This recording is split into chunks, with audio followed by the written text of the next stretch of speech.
नमस्कार। ये समय है प्रश्न पूछने का, जवाब मांगने का, हिसाब मांगने का, दिशा तय करने का।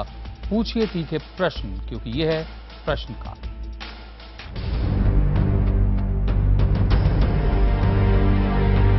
जिस देश में नौजवानों की आबादी दुनिया में सबसे ज्यादा हो, जिस देश में रहने वालों की औसत उम्र 30 साल से कम हो, वहां दुनिया का सबसे बड़ा चुनाव किस तरह होगा? विकास की बातें, रोजगार की बातें, नई तकनीक की बातें, लेकिन ये बातें कहां हैं? सियासी बयानबाजी में ध्रुवीकरण की कोशिश में असली मुद्दों पर हावी हो गए हैं जहरीले बयान। वो गुजरात समझ रहा 4% मुसलमान है गुजरात में, यहाँ 42% मुसलमान है, यहाँ गुजरात बना दे, छोटी काट देंगे, जितनी छोटी। अब टुकड़े किसके होंगे वो तो इस चुनाव के बाद अपने को देखने को मिलेगा। ये चुनाव सम्मान का चुनाव है। कारगिल की पहाड़ियों को पता करने वाला कोई हिंदू नहीं था। लेकिन जैसे ये बयान ही काफी नहीं, पत्थरबाजी, स्याही, गालिक और अब तो थप्पड़ तक चलने लगे हैं। जहां मकसद सिर्फ वोट हो, जहां मकसद सिर्फ जीत हो, वहां चुनाव क्या चुनाव रह गया है? देखिए प्रश्नकाल। हम दुनिया का सबसे बड़ा लोकतंत्र हैं। दुनिया के लिए एक मिसाल हो सकते हैं। 122 करोड़ लोगों के इस मुल्क में हर 5वें साल हमारे लोकतंत्र का महापर्व, महा उत्सव मनाया जाता है, जिसे हम आम चुनाव कहते हैं। और इस दफे इस महापर्व, महा उत्सव को मनाने के लिए हमारे राजनेता, हमारे महापुरुष जिस तरह का माहौल बना रहे हैं, उसमें भेड़िया, गुंडा, बदले की आग, बोटी बोटी कर दूंगा, इंसानियत का कातिल, कातिल और शैतान, खूनी हाथ, आदमखोर, पाकिस्तानी एजेंट, दानव का प्रवचन, भूमि में गाड़ दूंगा जैसी जुबान का इस्तेमाल हो रहा है। हमारे ये तमाम नेता न सिर्फ नौजवान वोटरों के लिए बल्कि बच्चों के लिए भी एक मिसाल कायम कर रहे हैं कि सभ्य समाज के लोक उत्सव में कैसी भाषा बोली जाए। दिल तो मेरा भी कर रहा है कि ऐसे नेताओं को कह दूं कि ये देश आप पर लानत भेज रहा है, लेकिन कहने से क्या फायदा, इन्हें आता ही यही है। चवन्नी छाप हिंदी के नॉवल पढ़कर ये बड़े हुए हैं, यही इनकी इंटेलेक्चुअल खुराक है। और जब इनकी बदजुबानी से ये खुद संतुष्ट नहीं होते तो फिर बारी आती है स्याही फेंकने की, अंडे फेंकने की, पत्थर फेंकने की और थप्पड़ मारने की। हम दुनिया के लिए मिसाल तो नहीं, एक चेतावनी जरूर हो सकते हैं। आज का प्रश्नकाल ऐतराज जाहिर करने का प्रश्नकाल है। ऐतराज हमारे नेताओं के खिलाफ, ऐतराज उस माहौल के खिलाफ जिसमें हौसला और उम्मीद नहीं, सिर्फ कड़वाहट है, गाली गलौज है, नफरत का जहर है। इसी से निकलता है हमारा आज का विषय, चुनावी माहौल में जहर। और इसी से निकलता है आज का सवाल, क्या जहर फैलाए बिना भी चुनाव लड़े जा सकते हैं? आप अपनी राय हमें एसएमएस के जरिए भी दे सकते हैं। टाइप करें VKPY या VKPN और मैसेज करें 51818 पर। मेरे और आपके सवालों का जवाब देने के लिए प्रश्नकाल में हमारे साथ खास मेहमान हैं। मुंबई से हमारे साथ है अंग्रेजी अखबार द हिंदू के स्थानीय संपादक अमित बरुआ और फिल्म निर्माता सुधीर मिश्रा। आप दोनों का स्वागत है, सुधीर और अमित। चर्चा शुरू करने से पहले मैं कुछ ऐसे वाक्य पर पढ़ना चाहता हूं जो हमारा आज का विषय है, उसको वो आपको एक्सप्लेन करेंगे कि पूरे माहौल में कड़वाहट कैसे भरी हुई है। प्रवीण तोवड़िया का कहना है कि सरकार पर ऐसा कानून बनाने का दबाव बनाए कि मुस्लिम हिंदू इलाकों में संपत्ति ना खरीद सके। गिरिराज सिंह का कहना है कि जो लोग नरेंद्र मोदी को रोकना चाहते हैं, भारत में उनके लिए कोई जगह नहीं होगी, उनके लिए सिर्फ पाकिस्तान में जगह बचेगी।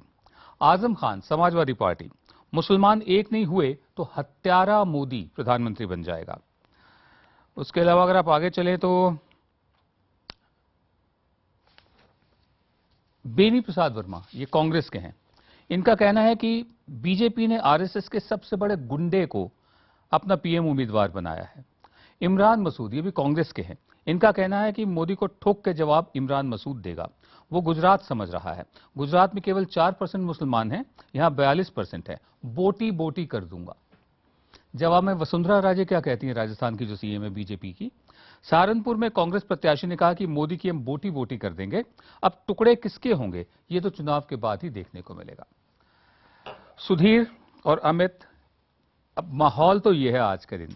अब चर्चा शुरू करते हैं, लोगों के सवाल लेते हैं। अहमदाबाद से कॉन्ट्रैक्टर मनोज फोन पर अपनी बात कहना चाहते हैं। मनोज, कहिए आप क्या कहना चाहते हैं? जो नेता लोग होते हैं जो भाषण देते हैं अपने में, और इसमें ये ऐसी गलत जहर जैसी बातें करते हैं जिससे दंगे होने की संभावना ज्यादा हो जाती है।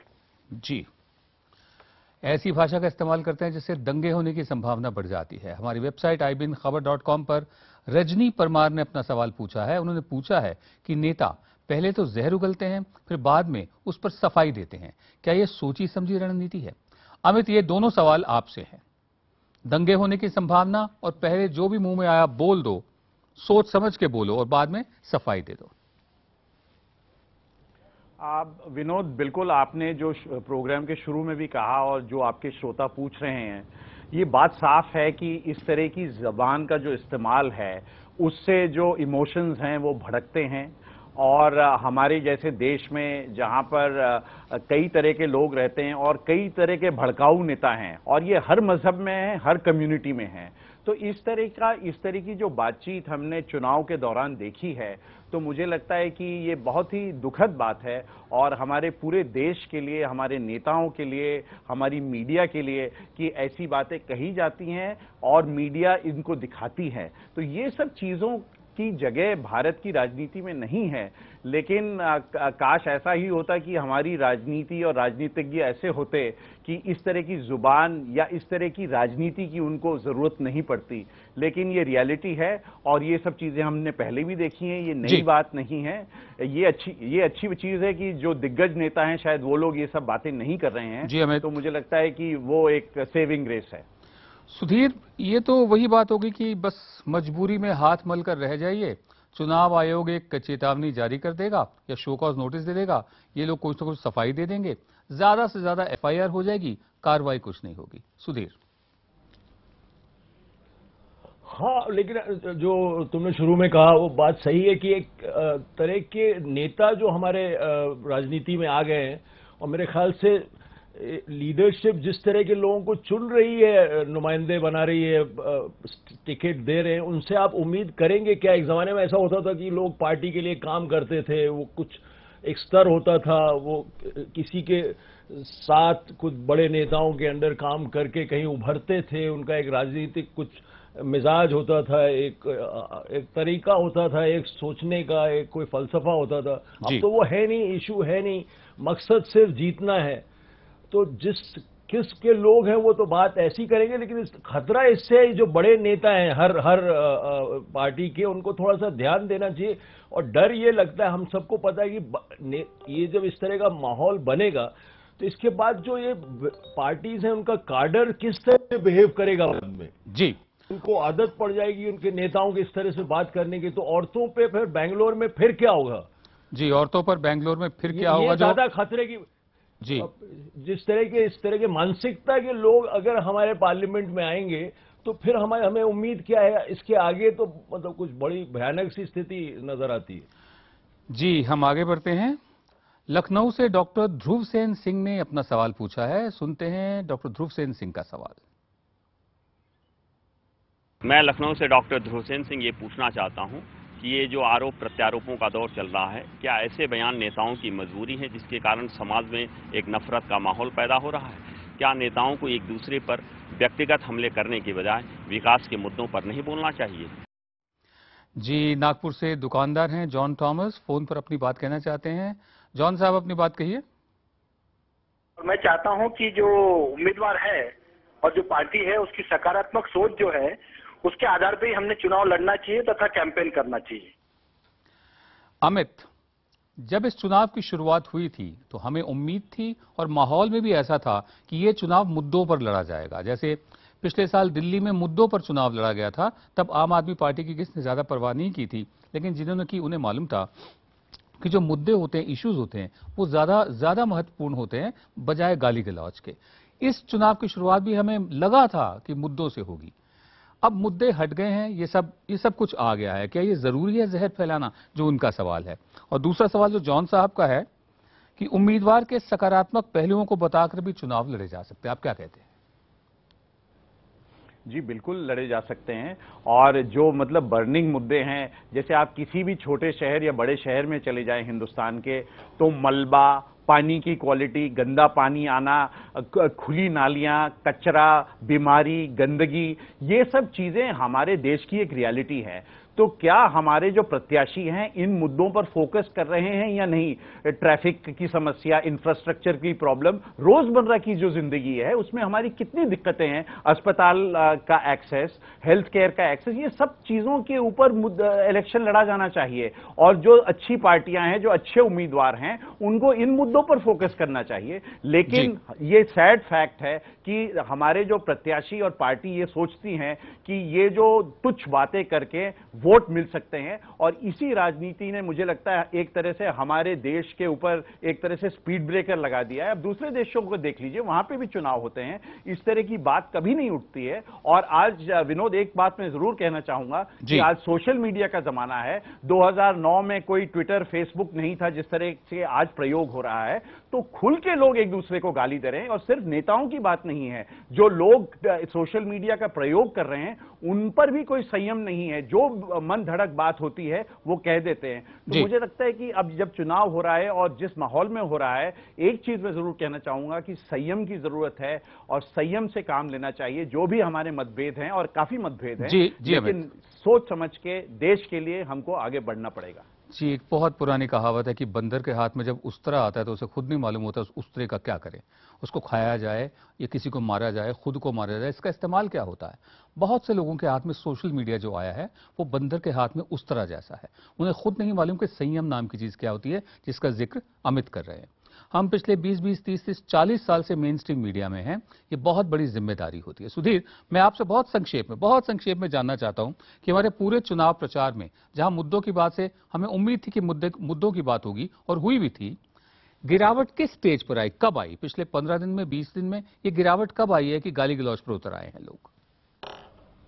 हाँ, मुझे लग रहा है पिछले 20-25 दिन से ये जब कुछ मामला ऐसा हो रहा है कि शायद एक दल पूरी बहुमत नहीं पाएगा, या ये जो होड़ सडनली एक डेस्परेशन आया है जहां, और ये मतलब थोड़ा सा ध्यान देने की बात है कि ये नेता आफ्टर ऑल जो ये कह रहे हैं किसी कॉन्स्टिट्यूएंसी को अपील कर रहे हैं जी। ये कहीं तो इनको हमारा मकसद, हम फिल्म बनाते हैं, मिसाल के तौर पे you can either appeal to the nobler instinct और appeal to the baser instinct जी। तो ये नेता का फर्ज है to appeal to the better instinct, दिशा दिखाना जी सुधीर। उसके बजाय वो कर रहे हैं वो बिल्कुल ही उल्टा, to appeal to the baser instinct, और वो कैसे बस जीत जाएं किसी तरह से जी। ये है, बट ये बड़े शुरुआत एक बहुत मतलब अभी तो आप कर देंगे, लेकिन इसकी वजह से जो आप फिशर्स पैदा करेंगे समाज में, उसको आपको अगले 5 साल झेलना पड़ेगा। जी सुधीर, अभी तो शुरुआत है, 5 साल के दौरान क्या होगा ये भी देखना जरूरी है। प्रश्नकाल में आगे बढ़ने से पहले देखते हैं कि कैसे सिर्फ एक बयान पूरे चुनाव की दिशा बदल देता है। वैसे एक मुद्दा उछाला जाता है और बाकी नेता इस मुद्दे को हाथों हाथ लपक लेते हैं। जो लोग पाकिस्तान परस्त वही लोग नरेंद्र मोदी को रोकना चाहते हैं। जो मोदी का विरोध करते हैं वो पाकिस्तान चले जाए। कैलाश विजय में तुमने देखा ले लिया है ईमानदारी का। इसी सोच ने पाकिस्तान बनाया है, और मेरे ख्याल से ये आप नया पाकिस्तान बनाना चाहते हैं।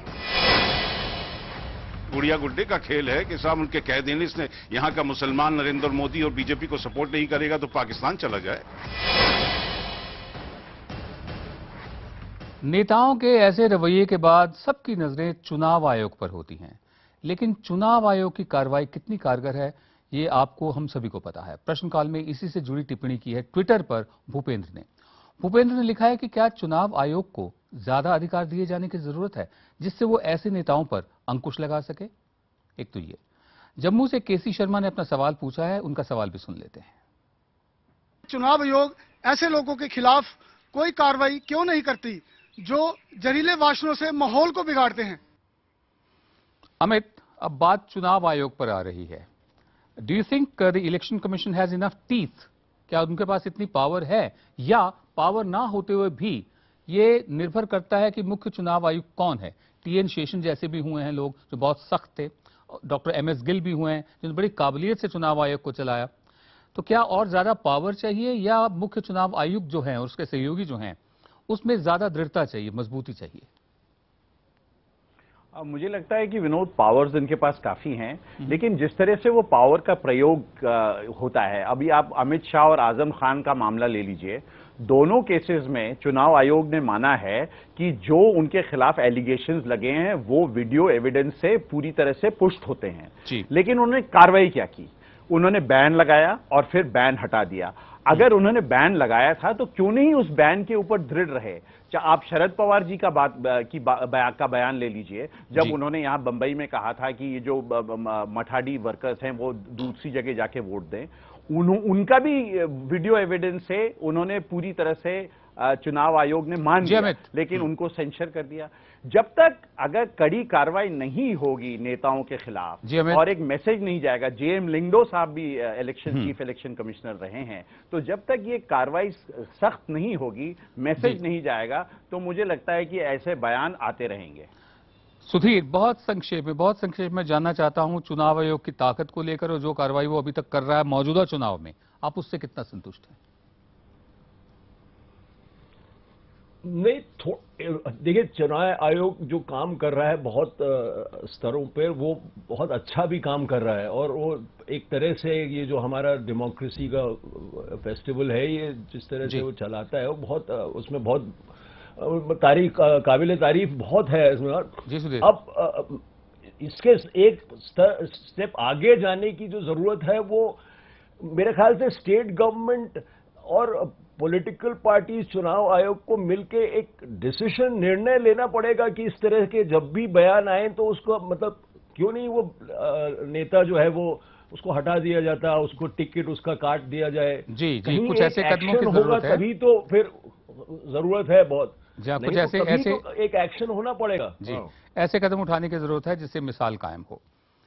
दिल्ली से छात्र करण ने अपनी बात कही है, सुनते हैं करण का क्या कहना है। हमारे जितने भी पॉलिटिशियंस हैं वो they are doing is leg pulling में दे आर ज़्यादा इन्वॉल्व हैं, लेग पुलिंग वो ज़्यादा इन्वॉल्व हैं और उस कारण वो अपनी पॉजिटिव पॉइंट्स बताने के ना बताते हुए दूसरे को नीचे डाउन कराते हैं कि नहीं ये काम उसने नहीं किया। फेसबुक पर सुशांत भारद्वाज ने लिखा है कि जहरीले बयान देने वाले नेताओं को सुर्खियों में मीडिया ही लाता है। उन्होंने पूछा कि इन नेताओं को मीडिया इतनी तवज्जो क्यों देता है। अमित बरुआ, आप मीडिया हैं, हूं तो मैं भी, इसका जवाब आप दीजिए। मीडिया जी, देखिए, ये है कि जो बयान हैं वो अगर रिपोर्ट हो जाते हैं तो बाकी सारे मीडिया ऑर्गेनाइजेशंस पर भी दबाव बनता है कि वो उसका इस्तेमाल करें, तो ये एक स्थिति बन जाती है। और कई बार हमने देखा है कि कई बातें जो कि मीडिया में नहीं आनी चाहिए या पब्लिक डोमेन में नहीं आनी चाहिए, मीडिया ही क्यों, कहीं पे भी नहीं आनी चाहिए, जो हेट स्पीच का मामला है, और अगर गलत तरीके के बयान दिए जाएं तो इनको पब्लिसाइज करने की जरूरत नहीं है, क्योंकि इससे इमोशंस और भड़क सकते हैं। तो इसमें मुझे लगता है कि मीडिया को भी संयम बरतना चाहिए, मीडिया को भी सोच समझ के चलाना चाहिए कि क्या बयान हम चला रहे हैं और क्या हमको नहीं चलाना चाहिए। जी, अमेरिकन मीडिया में एक ढकी छुपी अंडरस्टैंडिंग है कि जो कुक्लक्स क्लैन है, जो बहुत ही रेसिस्ट क्लैन है, उसको जगह नहीं दी जाएगी। यहां पर भी ऐसा हो सकता है कि जहां खबरें दिखाना जरूरी है वहां बहुत सी बातें न दिखाई जाए, क्योंकि वो सिर्फ मीडिया के लिए कही जाती हैं कि मीडिया के जरिए लोगों तक पहुंचेगी। प्रश्नकाल के लिए हमें रेड एफएम के श्रोताओं के सवाल और राय भी मिलती है। वाराणसी से रेड एफएम की श्रोता शिखा ने कहा है कि जहर वो लोग फैलाते हैं जिनके अंदर खुद जहर होता है और ये निश्चित तौर पर गंदी राजनीति है। हमारे मेहमान जो हैं वो हमारे साथ बने हुए हैं और शिखा, आपकी बात बिल्कुल सही है, जहर वही लोग फैलाते हैं जिनके अपने अंदर जहर होता है। जैसे मैंने शुरू में कहा था कि चवन्नी छाप हिंदी नॉवल पढ़कर जिनकी परवरिश हुई हो, जिनकी तरबियत ही यही हुई हो कि एक दूसरे से लड़ें मारें, और बड़ा सवाल जो है कि पूरे भारत के चुनाव को अपनी बयानबाजी का अखाड़ा बना दें, ये वैसे ही लोग कर सकते हैं। अमित बरुआ, सुधीर मिश्रा, अपना समय हमें देने के लिए बहुत बहुत धन्यवाद आपका। अब बात आज के सवाल पर एसएमएस के जरिए मिली आपकी राय की। हमने सवाल किया था कि क्या जहर फैलाए बिना भी चुनाव लड़े जा सकते हैं। इस सवाल पर हमें 90% लोगों ने हाँ में जवाब भेजा है, जबकि महज 10% लोगों ने ना में जवाब भेजा है। लोगों की उम्मीद कम नहीं, हौसला कम नहीं है। मैं आपको एक बात बताता हूं। सन 1989 के आम चुनाव थे। वीपी सिंह के प्रधानमंत्री बनने की चर्चा हो रही थी। मैं दूरदर्शन पर चुनाव के पैनल का एक हिस्सा था। पैनल पर बीजेपी के एलके एडवाणी और कांग्रेस के विश्वजीत पृथ्वीजीत सिंह थे।